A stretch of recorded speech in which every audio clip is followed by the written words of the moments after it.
I don't know if I pressed record on that too. Can you just check if I pressed record on there? I'm a diva, you know this. Apparently he's done it 100 times, but he doesn't let it show.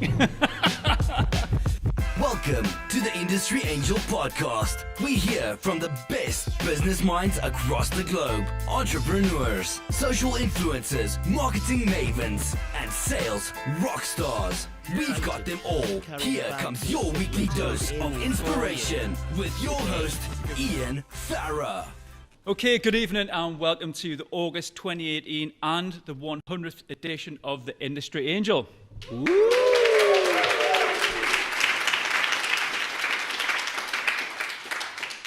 And thanks to Jen and Gren from the Invest South Tyneside team, we are under the banner of Tech Talks tonight. Now, Tech Talks, you might think, Customs House, Ray Spencer, Tech Talks, but there is technology, and we'll be talking about that later. Sintons, where are you guys? Where's Team Sinton? Yes, thank you very much. Sintons.co.uk? Yeah? Yep, there you go, shout out. And thanks for you guys as well for giving up your night. Obviously, we're live streaming. But we really need to support things in the Northeast and attend these events. So that's my little dig at you guys to get off your bums and attend a bit more. We've got some great stuff happening in the Northeast, so thanks for your support. And if you want to use the hashtag, we've got Industry Angel Live. That's going now. So we're on Facebook, Twitter, and YouTube as well, Jen. Okay. Feel free to share it, take photographs, tag yourselves, check in at the Customs House. Just out of interest, who has not been to the Customs House before? I have 4 children. Hang your heads in shame. Exactly. Okay, who makes the Christmas pantomime part of their family tradition? Come on, Ray, we've got some work to do. We have. We've got a raffle. We have. Family ticket? A family ticket. Christmas pantomime? I don't think I'll bother now, but yes. We have a family ticket to Beauty and the Beast, which is our pantomime this year. And for those who don't know it, and why should you? This is, for 3 years running, we have been voted the Northeast's most entertaining pantomime by Northeast Theatre Guide.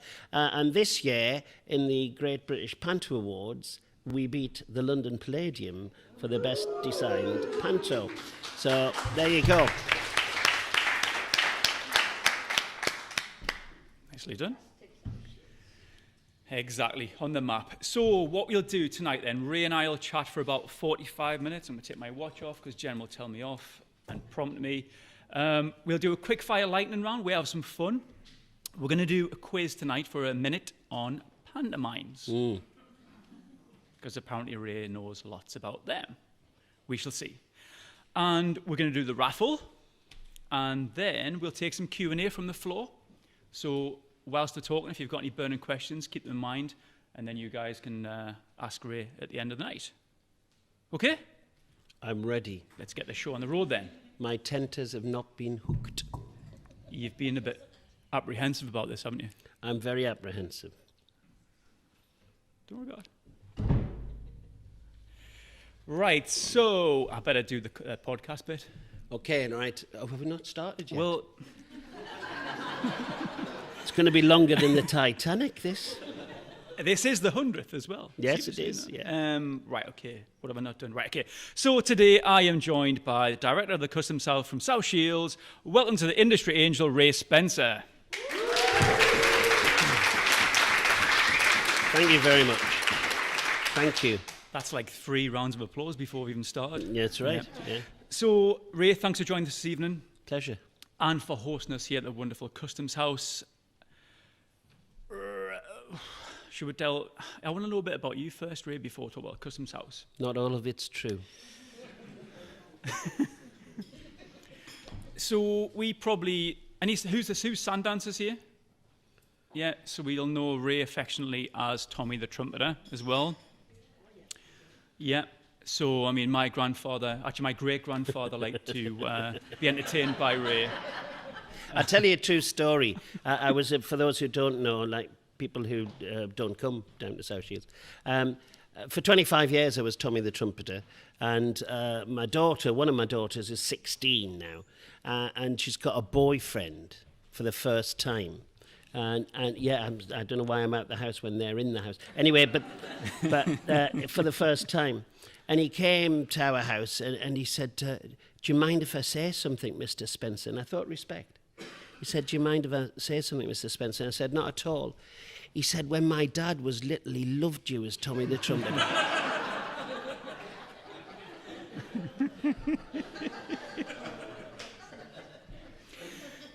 You've still got the outfit, haven't you?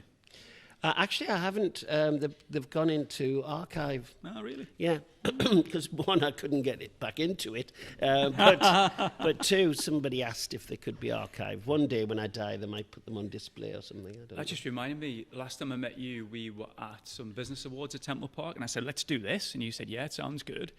And I said, can we do it in frocks? Like Dame. Mm-hmm. And you knocked us back, yeah? Yeah, because it's a difficult thing, you know, because when you meet business people like we are now, they perceive you in the way they see you. So if the time they met you was in a frock, then at a later date, when you say, can I have a word with you about the thing, who is that person? I know who that person is. They spend 7 weeks of the year dressed as a woman, which I do, because I'm now Dame in the pantomime here. So, yeah. So I thought, no, I'll be respectful to these people. I very nearly wore a dress, just out of pure what respect for you. What you do in your spare time's up to you, Ian. Yeah. Really. So let's take it back then. Before Tommy the Trumpeter, okay, we mentioned that you did 25 years, Ray? As Tommy, yeah. MBE? Yeah. I don't know how that happened either, but yes, right. I've got an MBE, yeah. Mm-hmm. Yeah. For arts? Yeah. To the region? Yeah. For the Northeast? I think there's a round of applause in there, surely, isn't there? Yeah.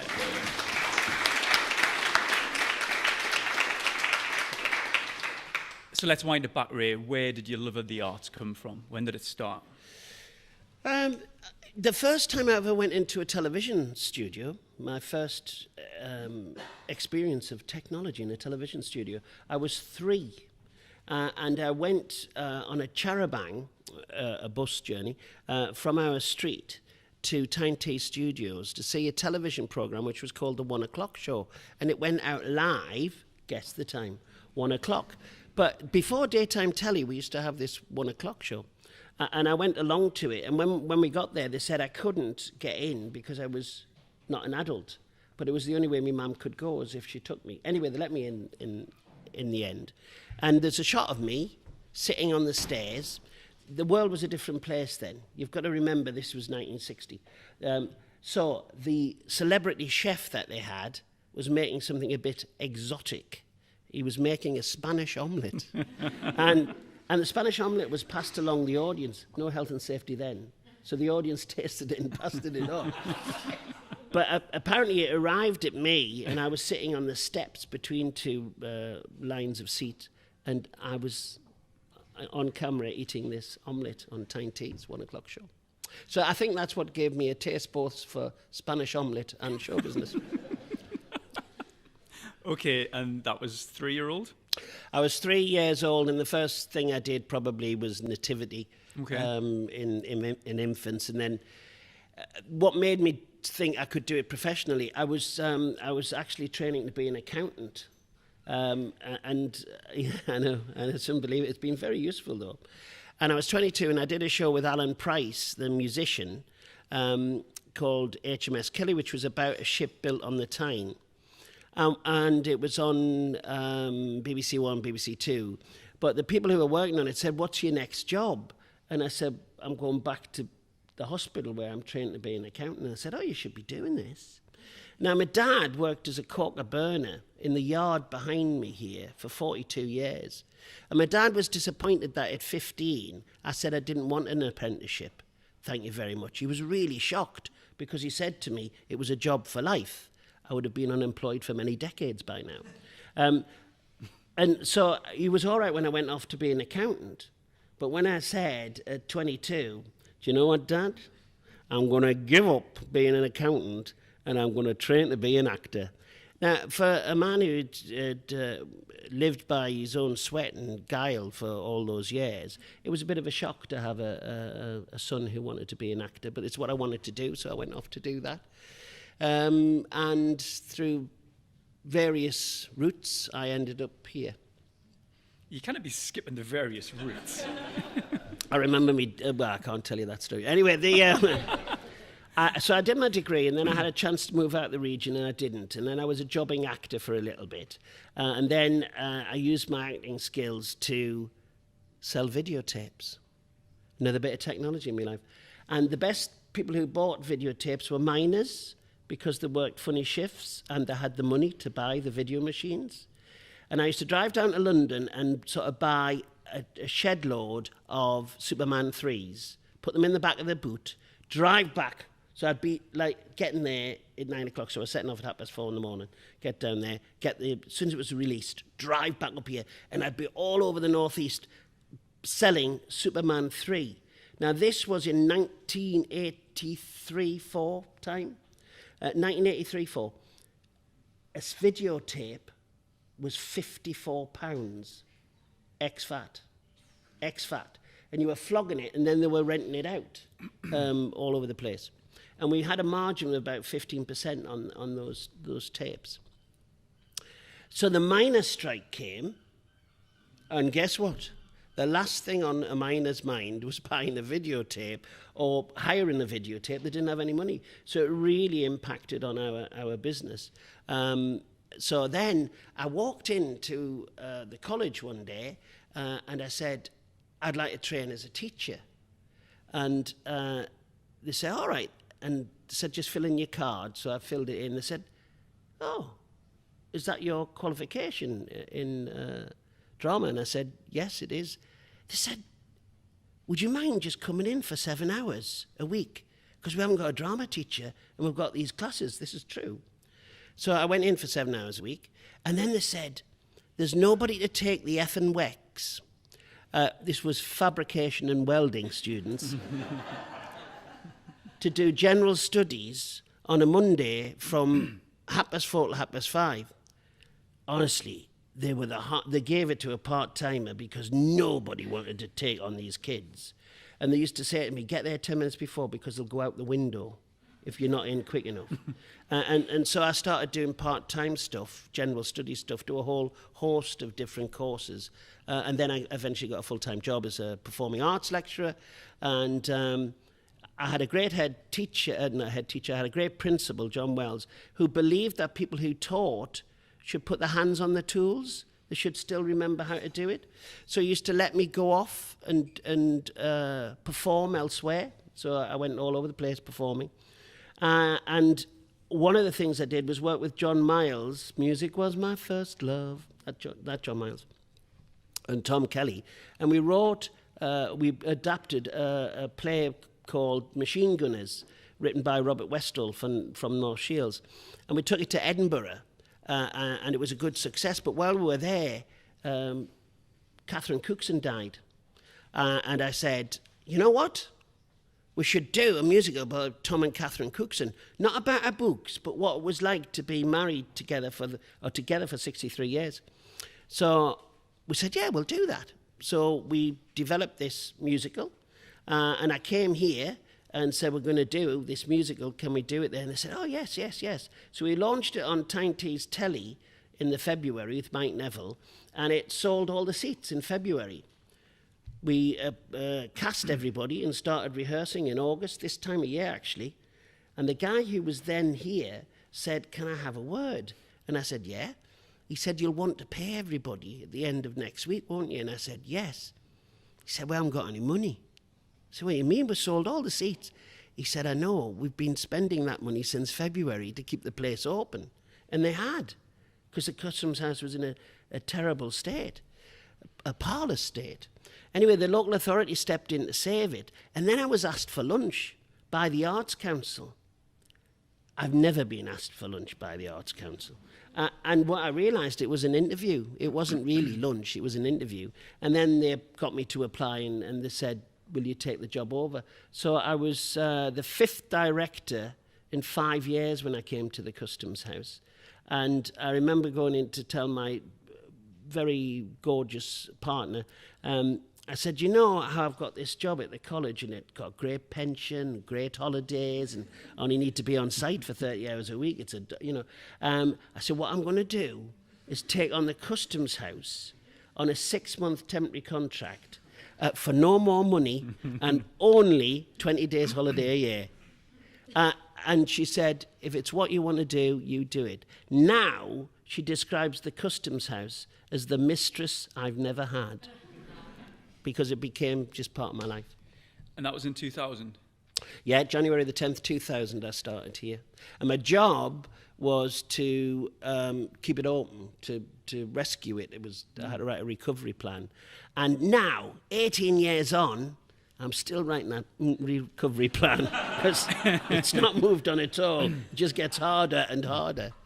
So you've had a really good ground in there in terms of, like, you've been an actor, you've taught, you've lectured, you've even flogged DVDs here at the Christmas Panto, so you've obviously brought that along with you. Yeah. The challenges that you've faced in the last 18 years, though, it must be very different. We're under the tech banner here. So what technology have you implemented in the customs house that maybe you've had to? Has there been a point where you've thought, do we not? Because it must be an investment. Of course. Do you invest in something that potentially might not have a return? This must be a quandary for you. Do you know, it's an interesting thing, because with technology, you usually improve your productivity, don't you? That's why you buy it, so it makes you better at what you do, or quicker at what you do, or do more of what you do. It's really difficult in the arts because the person painting the picture is still the person painting the picture. The person writing the script is still the person writing the script. The actors performing on stage are yet to be replaced. However, there are now moves to put holograms on stage to populate the stage. There was a production called Sunday in the Park with George, where the painting came to life with holograms and real actors, and it looks like there's more people on stage than there actually is.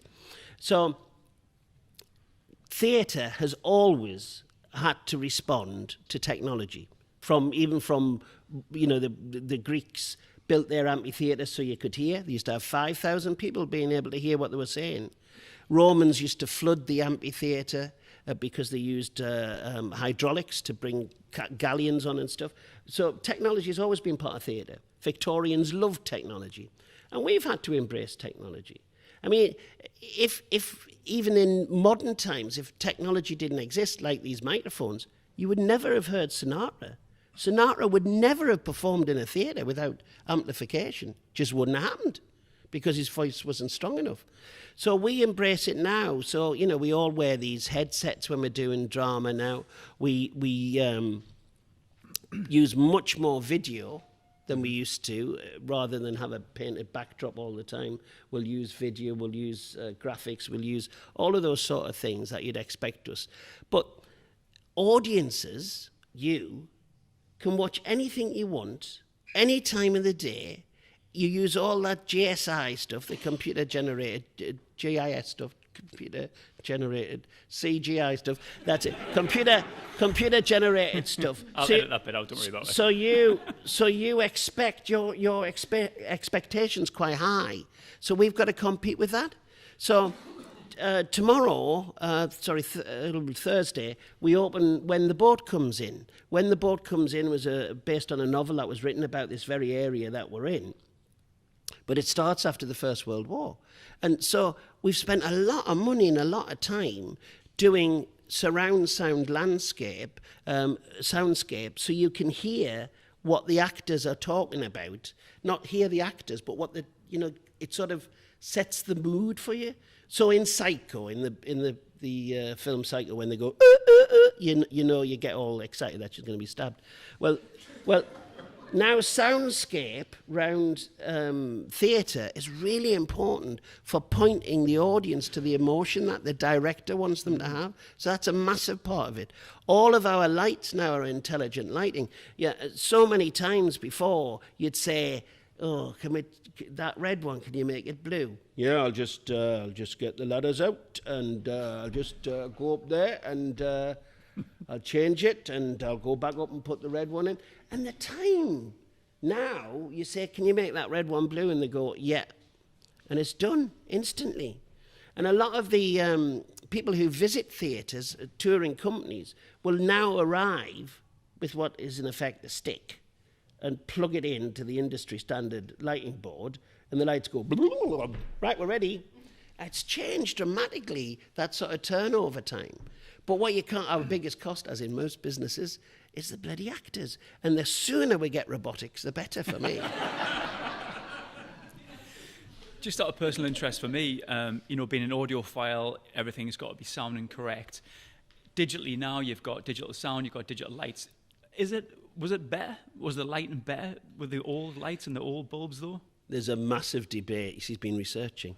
There's a massive debate in the industry because LED is such a sharp light. It's such a strong light. They've actually asked for an exemption to still have the old style lights, the old style lighting, because it's a warmer, gentler light for theatre. And indeed, the lighting designer that we've got has brought in some old lights. I love the new lights because they're much more energy efficient and reduce our costs massive. Because, we work in big black rooms, don't we? Theatres, big black rooms that cost a load to heat and light. They're hopeless. So the thought of having cheaper lights was brilliant. But it's not worked for the lighting designer. He doesn't like it. He has to put the old ones on. And I said, well, why? If you want to go wild, get a limelight. Which when they used to burn lime, and that's where the expression comes from, standing, being in the limelight. Or use candles if you want to be really traditional. But no, he wants a mix. So yes, it is a challenge to us, yeah. It's interesting because when you are on the stage there, everything's dark and you won't be able to see the audience, I imagine. Whereas now you can see everybody here. Do you know what you can see mostly in the audience now? Can anybody guess? It's like looking out at a Canaletto painting. Everybody is underlit. So you because they're all referring back to their phones. Now, there was a time when the industry I'm in tried to ban all of that, but now we embrace it and say, point your camera, tell the story, get it told. Last year when I did pantomime, there was somebody in the front row, not only was doing the Facebook, doing the Twitter, saying, oh, right, this is what I had for me tea. Really important stuff. They were on the phone. They actually were having a conversation in the middle of the front row. And I'm fairly tolerant of most things, but I wasn't on this occasion. So I went down in the front row and asked who was on the phone. Well, I told the audience all to be quiet because we're going to have this conversation with this girl. And it was a nana. It was a nana that she was on the phone to. And I had a chat with her nana. And then we got on with the show. But technology is with us all the time, isn't it? Yeah. We used to try and control it. And for theatres, often, we have to control it for safeguarding purposes. We have a lot of young kids perform on our stage, and we're not allowed to have people take images, but try and stop it. Try and stop it now. And spoiler alerts. Spoiler alerts too. Well, particularly if you have a big... like the panto, for instance. Yeah, like the big reveal or the beanstalk going up or the giant's head or Are the you dressed like giant's Princess hand. Leia? Or me dressed like Princess Leia, yes. One of my favourites. Yes, yes, well. I can't blame you there. And... so yeah, it sometimes does crush it, but really there's a primeval, thank God, there's a primeval need for human beings to enjoy things together and respond together, and that's what brings people to theatre. It's not that they can't see the same stories on telly. It's not that they can't listen on radio or watch it anytime, 24 hours. It's about the coming together and sharing that experience and sharing that applause. And I think that's why we'll survive, because so much of our world is so insular now. And I think, Mamma Mia, you don't need to... The number of times I've been on box office and they've come in and said, what you got on, like? What you got on? Mamma Mia. Well, I've already seen that. Pirate got it at the pub. And the number of times that we hear that. But that's been improved by technology. Because that whole 35mm Geet big bags of film, that 35mm film used to have to be stuck together. This was only a few years ago, stuck together, and every week you cut the end off to add the new advertisements. It's all being replaced now. Just like you have Netflix or Sky or whatever, we just have a big tube of broadband that brings the information down the line, and we're tapping a code, and there you go, jobs are good, and we watch it. So you've alluded there to people watching Netflix or watching pirate copies. Are these challenges, like what challenges do the Customs House face? In terms of that, getting bums on seats and getting people to the venue? I think it's a generational thing now. When there was no alternative, people went to what there was. But now you've got so many alternatives, haven't you, to what you do with your time. You don't necessarily want to come to the theatre. So quite often when we're on stage, you see a sea of white heads. And our challenge, I think, is to get the next generation to come along and engage with storytelling, which is done from the stage and not from a box in the corner or not from the phone. I mean, at home we have these two big televisions in different parts of the house, and yet my daughter insists on watching everything on a smartphone. Because it's hers. So I don't know. There is a challenge to us, but I do believe that there will always be a need for people to attend events. Mm-hmm, mm-hmm. So thinking about those events, is there anything that sticks out in your mind over the last 18 years that you've been here that really you're proud of, or a really great memory for you? I think the opening night of Tom and Catherine was particularly moving for me because the whole of the audience stood up and cheered and roared approval of something that we'd taken from nothing and created.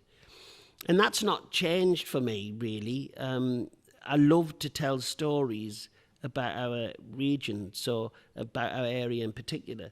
So when we've told the story of the Duke in the Cupboard, about the guy who stole the portrait of Duke of Wellington and brought it back to the northeast and hid it in the cupboard because he ransomed it off to get free television licenses for the old people who'd fought in the war. You think I'm joking? That is a true story, and it happened in Benwell.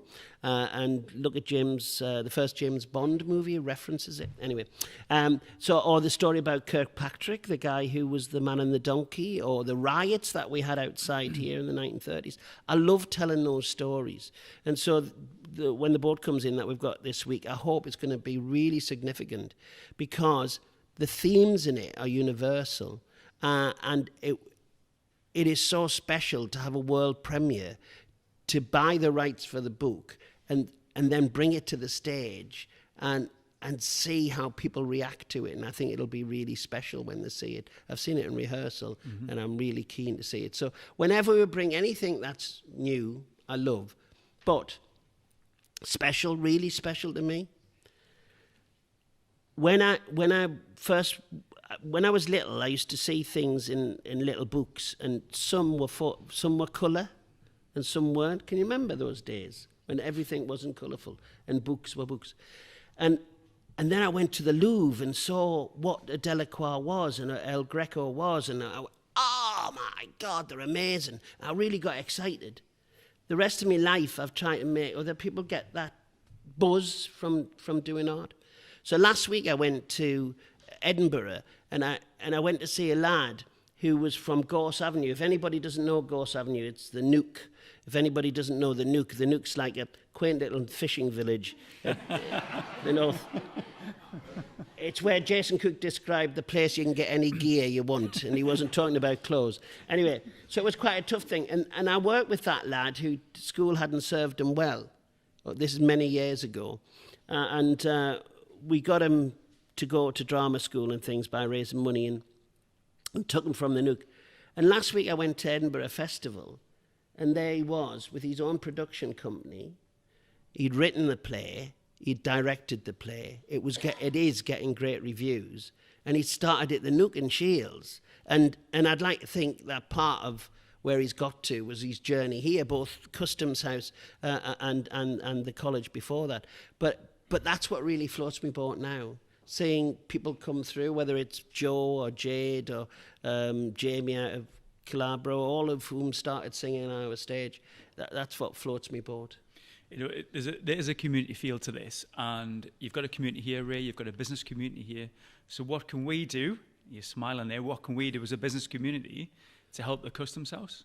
Do you know, I mean, the easiest answer is money. So I'm just going to say money. No, the truth is that if you want to do something that's a bit different, like we've got Nigel Begg, right? Nigel Begg from Aspire Solutions. You might know Nigel.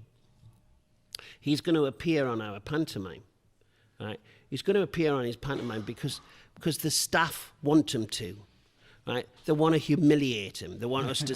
So he'll appear for 5 minutes, and they'll all hoop and holler. You know what I mean? But it's a unique thing. It'll be fantastic for those staff, and we've done it with Northumbria Water in the past. So it's a different way for you to get involved. I mean, it's easy. We've got loads of ways for people to support us financially. But also, you know, this is a canny room, has a free car park, it's next to the river, it's got a nice park outside. Sometimes somebody once said when they had an event down here, it was the Community Foundation, and George, who was the then chair, got up and apologised to the Duke of Northumberland and the people who'd had to travel from the quayside down to South Shields. And then they asked me to speak, and I said, I just want to remind to the people from the quayside, Gateshead, Newcastle, that it's the same distance from Gateshead, Newcastle to where we are as it is from everywhere else in the northeast to where you are. And I think that sometimes we should spread the love a bit. That's why I was so keen that you came here tonight, so we could say, look, have you seen our space? You know, we've got another space over there, and we've got a 400-seater space over there. It would be good if people just considered us sometimes to hold events, not massive events. And it'd be good if you considered, you know, how we could, you can get involved with some of the work we do with the 25,000 young people that we work with. So that's what I'd like to see, just being considered. Mm-hmm. You mentioned the space there. Have you got 71 spaces for us to star in pantomime as well as Nigel? Well, we're on last year we did 74 performances, so right, okay. I would still have 3 spare. Right, okay. Yeah, and I think it's, I'm going to see how it goes, but it might be a bit of a spinner. Nigel's doing it for the Chloe and Liam Together Forever Trust. Yeah. He bid for it, and the money's going to that. But there is room. Excellent stuff, right? I'll get the dress out. So what does the future hold, Ray? You've mentioned a few things there, the Tom and Catherine thing, really close to your heart, good memories. What about going forward then? What would you like to do that you haven't done already? Retire. Okay. It's a real quest of mine. Unfortunately, working in the arts, there's no final salary pension. I made the wrong choice. Anyway, but I have a great time here. I would really love to leave the Customs House in a situation where I say, you know what, it's all right now. I can, you could say I've failed for the last 18 years because we're no further forward. But I'd love to think it's secure because, you know, for those who live in South Tyneside, if you remove the Customs House, I think there'd be quite a hole in, you know, the primary music festival, the primary dance festival, or the community choir, or the ukulele groups. Magic. Or the Magic Festival, or all of the things that happen here, all of the laughs and giggles and sing-alongs that we do, where do you see that getting replaced? So it's important, I think, that something is here, and that would be what I'd like to achieve before I go. Just give us a little bit of a buffer, because we every year we get less and less publicly funded support. It's just the way of the world. So we have to generate more money, and we just need a little bit of a buffer because we're 150 years old, the building. So everything costs a lot when it goes wrong. But the institution is 25 years old next year, and we're going to have a big push trying to get...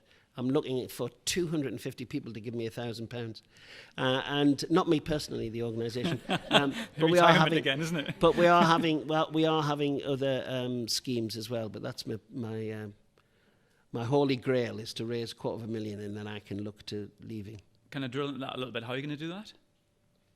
Well, I've thought of being a drugs mule. Right.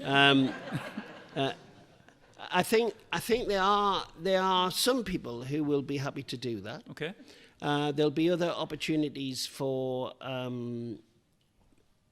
the kid who comes to the pantomime. We call ourselves the little pantomime with the big heart. Every year we raise money for charity while we're doing the pantomime. This year we'll be launching our heart appeal, when you'll give the house, put the heart back in the house, customs house.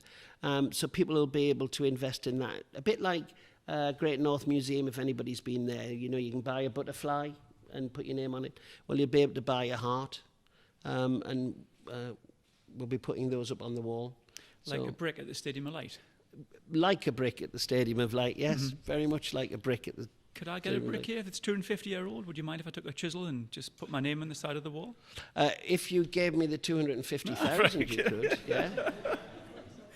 It's a deal. Right, so is there anything I haven't asked you that you want to get out before I humiliate you with a pantomime quiz? I don't think so. I apologise for all of those who thought I was a technical leader, because I'm clearly not technology leader. But no, I'm just pleased that people are here and have stayed. Likewise. Well, it's going out live, so if they get up, everyone will see. Live in China. Live in China, yeah. That's the camera there, yeah. Okay, Ray. They're up early. It's a big catch. Yeah. This is the bit. Yeah, we've this all is where been you waiting humiliate for. your guest. It is indeed. Paul, have you got the horn? And what? I don't want to ask that. It's very much a pantomime joke, that, It is isn't it? indeed, yes. So, Paul will signal 60 seconds with his horn. He'll end 60 seconds with his horn. And in the meantime, I'm going to ask you some questions. It's a long time for Paul and his horn. It is 60 indeed. seconds. Okay, when you're ready. His good lady, where's his good lady? Yes, yeah. She may agree with you. On you, Paul. In Jack and the Beanstalk, what is the name of Jack's mother? Dame Trot. Which pantomime features the character Maid Marian? Robin Hood or Babes in the Wood. Who took the babes into the wood? The Henchman. What was the name of Aladdin's brother? Wishy-washy. What is the occupation of the seven dwarfs? Miners. Which character marries Alice Fitzwarren? Dick Whittington. Well done. What is my favourite panto? The Lambton Worm. Nope. Does the fairy godmother come on stage right or left? Do you mean stage right or Stage stage right or left? stage left? She comes on stage right. She does indeed. What is the name of the father of Cinderella and the Ugly Sisters? Baron Stonybroke. The last lines of a pantomime have two traditions associated with them. Name either. One, they're always rhyming, and two, you only ever do them at the dress rehearsal. Well done. Wowzers. Yeah. Yeah.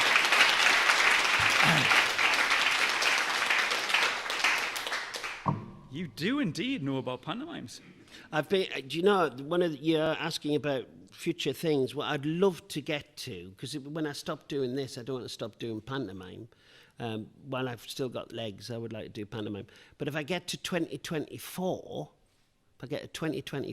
that season, it would be 50 years since I did my first pantomime. So that's what I'm striving to. Baron Hardup? What did you call it? Baron Stonybroke. Oh, there's a bit of discrepancy going on there. Like. Well, it can be both, really. Oh, I bet it would. It can. It can. And the other thing is, I know your research is good, but never trust Wikipedia. I've got a bonus question for you. Oh, yes. On December the 21st, Shortest day. 1982, Oh, God. Melvin Hayes and Windsor Davies Yeah, took to the stage at the Sunderland Empire yeah, for Babes in the Wood. yeah. 5 boys went on stage that night to help with the final song, Old MacDonald. I was one of those boys. What animal noise did I have to make? Dog. It was bloody dog.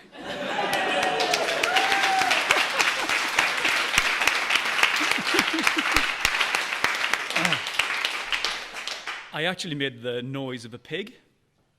and stopped the whole pantomime and had the wrath of Windsor Davies. How did you know that? Were you there?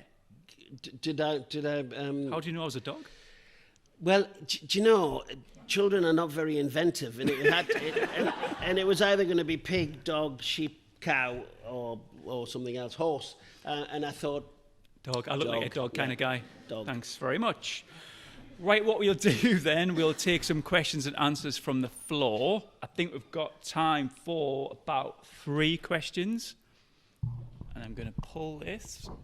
You'll have to shout, okay, so this microphone can hear. Can we have some hands, please? Give us a question for Ray. Okay, I see one over here. Ray, with your long history on the stage and all this technology around, have you actually calculated how many times you've tread the balls? I haven't actually, and it would probably be a lot less than I don't know. I've no idea. I've honestly no idea. But I would think it's thousands. It's got to be thousands of times just by longevity. If I do 70 every year, and I've been doing it for so many years, and I did 200 and odd Tommy parties, and I've done plays and stuff, it's got to be thousands. So your thousands really trumps my 100 podcast, isn't it, really?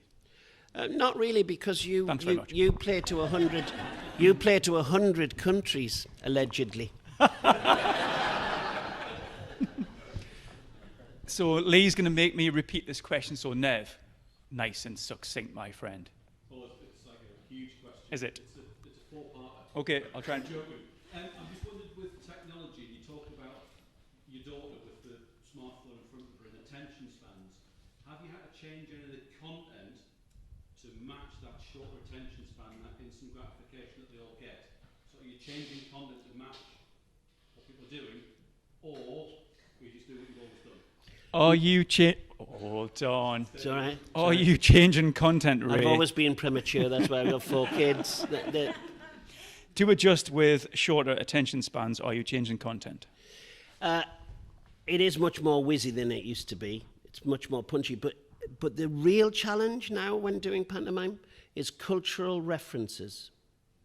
Cultural references, what you can say and how you can say has changed dramatically. But also what people watch. So when I started doing pantomime, you could mention Coronation Street or a character at Coronation Street, and half the audience would know, and the other half you'd mention EastEnders, and they would know. Now, there is so many things people watch, it's really difficult to get a cultural reference that makes the majority of the audience laugh. And mostly, I reference commercials now, or politicians, or the royal family. But things, you've got to really choose something iconic, not a reference to, I don't know what's on TV now because I don't watch it, but Emmerdale, let's say. You just Love Island. See, Love Island might work. They might work because a lot of people watch it. Only 2 million. 2 million's not a lot, though, is it? It's definitely not for my podcast, right? No, it's not.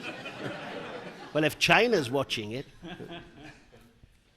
Any other questions for Ray? Yes.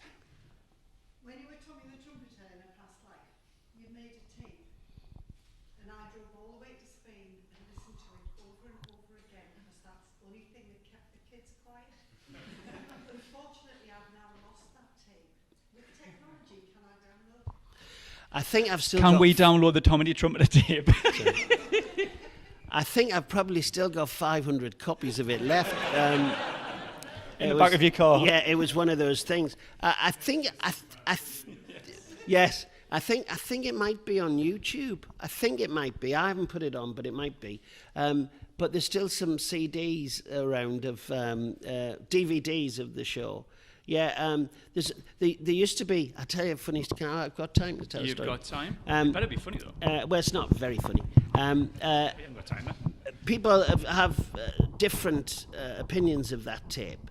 I've heard children say, "We've lost the tape," and the dad go, "Right, they've lost the tape."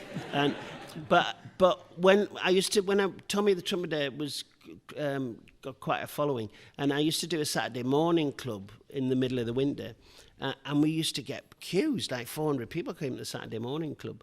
And I came down one day, I was walking down the bank, and there was a father, there was a big queue waiting to get in. This is true. And the father was walking up the bank, you know, one of the Saturday dads, that's when you've got the kids. He was walking up the bank, and I saw him say, it's true, saw him say to his son, "He's died, son, I can't do anything about it." It's true. Dead. Just dead. Which was upsetting for the Bairn, but not as upsetting as when he saw me the next summer and thought I was haunting him. Is there any more questions for you? We can squeeze a couple more and go on. Yes? My youngest daughter's going off to London shortly to study applied theatre and performance. Have you got any wisdom for her? Yeah, stay as an accountant, because you'll get more money. About wisdom about going to theatre school.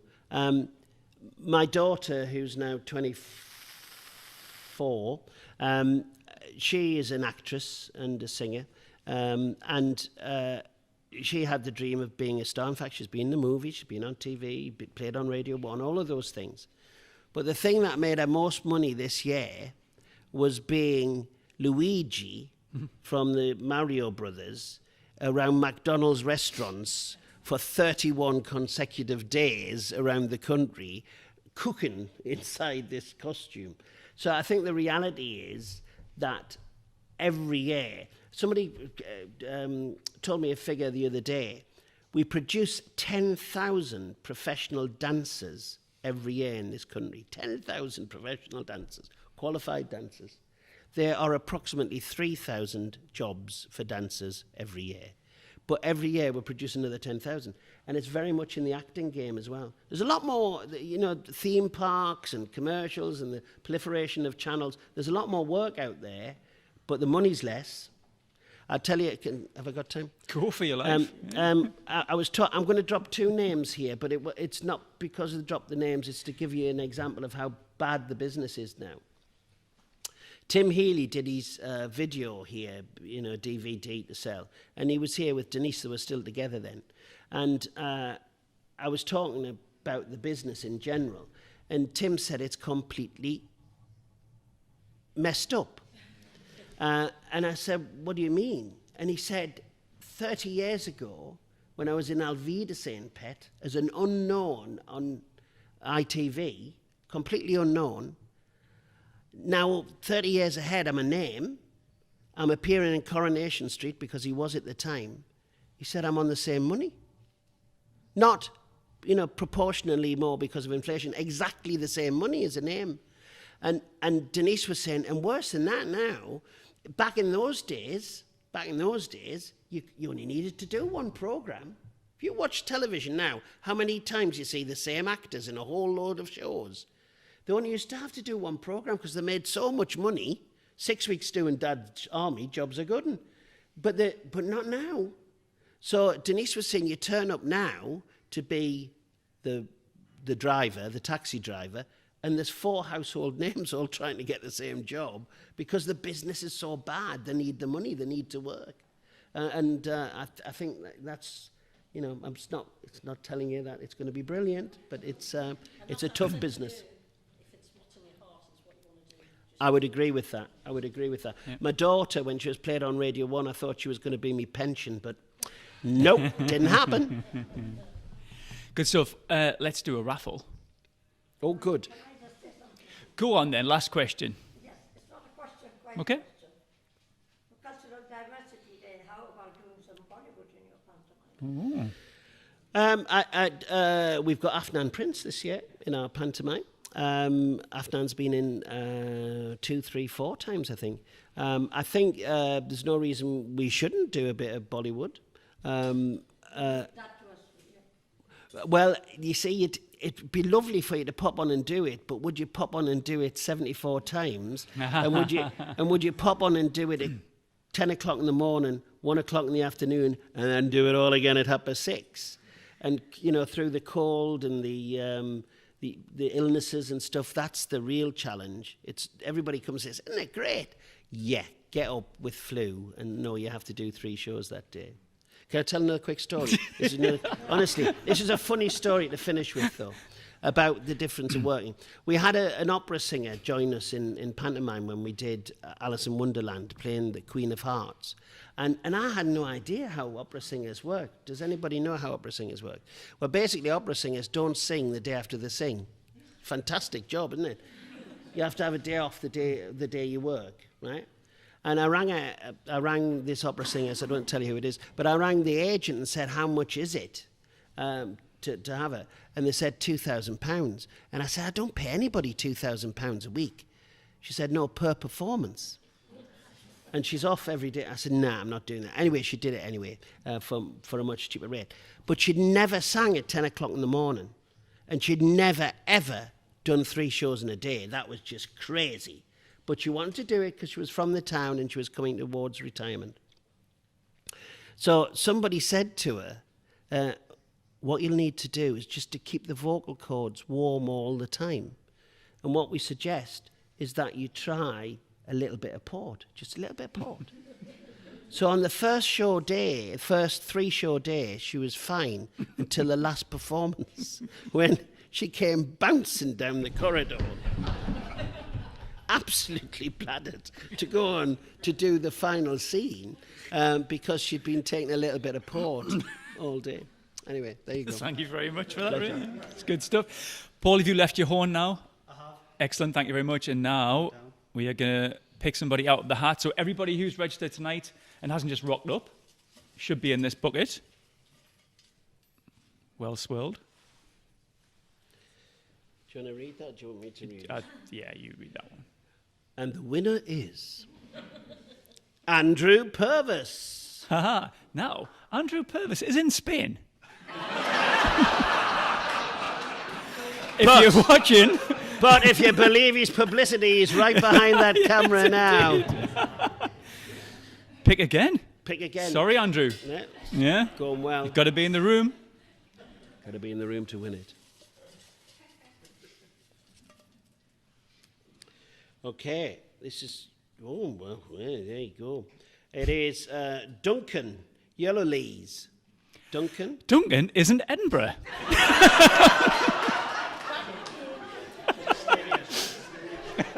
Sorry, Duncan.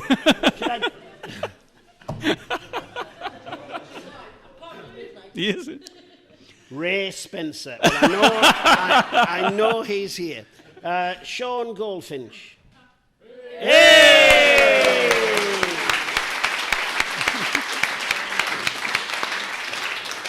I have an envelope with the prize. Did I give it to you? You did I not. must have left it on my desk, but I'll give it to you before. What's inside it, Ray? It's a family ticket to Beauty and the Beast for the 1st of December. And it couldn't go to a nicer organisation because Goldfinch help us enormously. And we were talking about money before, sorry, but they do. It's a different Goldfinch. Goldfinch estate agents help us enormously. What they do is everybody who moves into the town gets a welcome pack. But in the welcome pack is come and use the customs house. Dead simple, costs them out, but they're helping us. So you might all have similar ideas, like take your brochure and spread it around. We've got loads of editing now to do. Has the hour arrived yet? Yeah, we're doing. Look at that, bang on. What's happening? Oh, that's fine. I want to relax, man. I've done an hour. You paid us for the hour. That's it. The hour's up. It's done. He gets paid? Does anybody have a burning question for Ray? No? Great. Right. So listen, before we do that, we've got to thank Ray. That was amazing. Some real good stories here, so thank you very much, Ray. Thank you very much.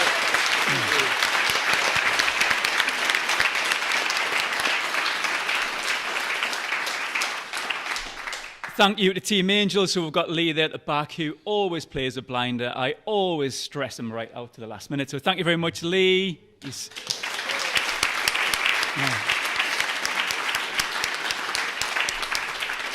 Our photographer, Gavin G. Force Foster at the back there. And of course, Paul and his horn.